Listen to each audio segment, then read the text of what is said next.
JPC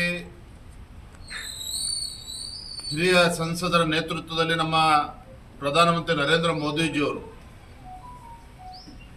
ಈ ವಕ್ಫ್ ವಿಚಾರವನ್ನು ಹಿಡ್ಕೊಂಡು ಇವತ್ತು ದೇಶಾದ್ಯಂತ ಕರ್ನಾಟಕ ರಾಜ್ಯ ಅಷ್ಟೇ ಅಲ್ಲ ಇಡೀ ದೇಶದಲ್ಲಿ ಯಾವುದೇ ರೈತರಿಗೆ ಅನ್ಯಾಯ ಆಗಬಾರದು, ಇದು ಸಮಗ್ರವಾಗಿ ಚರ್ಚೆ ಆಗಿ ಅದ್ರ ತಿದ್ದುಪಡಿ ಆಗಬೇಕು ಅಂತೇಳಿ ಪ್ರಧಾನಮಂತ್ರಿಗಳ ಒಂದು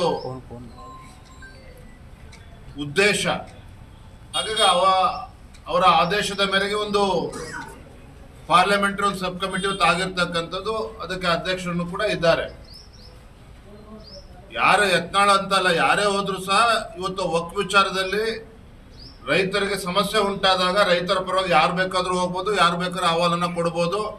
ಈಗಾಗಲೇ ಹಿಂದೆ ನಾವೇನು ಸಮಿತಿಯನ್ನು ಮಾಡಿದ್ವಿ, ಮಾನ್ಯ ಹಿರಿಯ ನಾಯಕರು ಮಾಜಿ ಉಪಮುಖ್ಯಮಂತ್ರಿಗಳಿರ್ತಕ್ಕಂಥ ಗೋವಿಂದ ಕಾರಜೋಳ ಅವರ ನೇತೃತ್ವದಲ್ಲಿ ಈ ಸಮಿತಿ ಹುಬ್ಬಳ್ಳಿಗೆ ಭೇಟಿಯನ್ನು ಕೊಟ್ಟಾಗ ಅಲ್ಲಿ ಭೇಟಿಯನ್ನು ಮಾಡಿ ನಾವು ಸಂಪೂರ್ಣ ವರದಿಯನ್ನು ಕೂಡ ನಾವು ನೀಡಿದ್ದೇವೆ. ಇದ್ರ ಬಗ್ಗೆ ತತ್ಕ್ಷಣ ಕ್ರಮ ಕೈಗೊಳ್ಳಬೇಕು. ಇವತ್ತು ರೈತರಿಗೆ, ದೇವಸ್ಥಾನಗಳು, ಮಠಮಾನ್ಯಗಳಿಗೂ ಏನು ತೊಂದರೆ ಕೊಡ್ತಕ್ಕಂಥ ಕೆಲಸ ಆಗ್ತಾ ಇದೆ, ಇದನ್ನ ತಡಿಬೇಕು ಅನ್ನುವ ಮನವಿಯನ್ನು ನಾವು ಈಗಾಗಲೇ ಮಾಡಿದ್ದೇವೆ. ಜೆಪಿಸಿ ಹಿರಿಯ ಸಂಸದರ ನೇತೃತ್ವದಲ್ಲಿ ನಮ್ಮ ಪ್ರಧಾನಮಂತ್ರಿ ನರೇಂದ್ರ ಮೋದಿಜಿಯವರು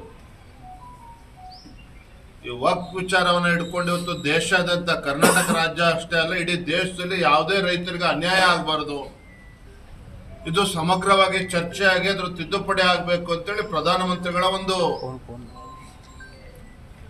ಉದ್ದೇಶ.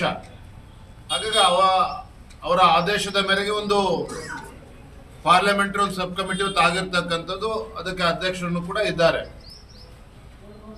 ಯಾರು ಯತ್ನಾಳ ಅಂತಲ್ಲ, ಯಾರೇ ಹೋದ್ರು ಸಹ ಇವತ್ತು ವಕ್ಫ್ ವಿಚಾರದಲ್ಲಿ ರೈತರಿಗೆ ಸಮಸ್ಯೆ ಉಂಟಾದಾಗ ರೈತರ ಪರವಾಗಿ ಯಾರು ಬೇಕಾದ್ರೂ ಹೋಗ್ಬೋದು, ಯಾರು ಬೇಕಾದ್ರೂ ಅಹವಾಲನ್ನ ಕೊಡ್ಬೋದು.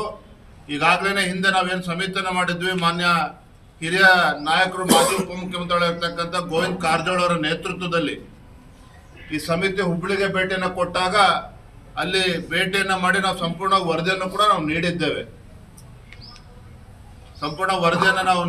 ಇದ್ರ ಬಗ್ಗೆ ತತ್ಕ್ಷಣ ಕ್ರಮ ಕೈಗೊಳ್ಳಬೇಕು. ಇವತ್ತು ರೈತರಿಗೆ, ದೇವಸ್ಥಾನಗಳು, ಮಠಮಾನ್ಯಗಳಿಗೂ ಏನು ತೊಂದರೆ ಕೊಡ್ತಕ್ಕಂಥ ಕೆಲಸ ಆಗ್ತಾ ಇದೆ, ಇದನ್ನ ತಡಿಬೇಕು ಅನ್ನುವ ಮನವಿಯನ್ನು ನಾವು ಈಗಾಗಲೇ ಮಾಡಿದ್ದೇವೆ. ಜೆಪಿಸಿ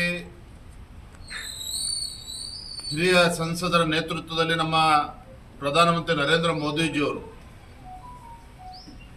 ಈ ವಕ್ಫ್ ವಿಚಾರವನ್ನು ಹಿಡ್ಕೊಂಡು ಇವತ್ತು ದೇಶಾದ್ಯಂತ ಕರ್ನಾಟಕ ರಾಜ್ಯ ಅಷ್ಟೇ ಅಲ್ಲ ಇಡೀ ದೇಶದಲ್ಲಿ ಯಾವುದೇ ರೈತರಿಗೆ ಅನ್ಯಾಯ ಆಗಬಾರದು, ಇದು ಸಮಗ್ರವಾಗಿ ಚರ್ಚೆ ಆಗಿ ಅದ್ರ ತಿದ್ದುಪಡಿ ಆಗಬೇಕು ಅಂತೇಳಿ ಪ್ರಧಾನಮಂತ್ರಿಗಳ ಒಂದು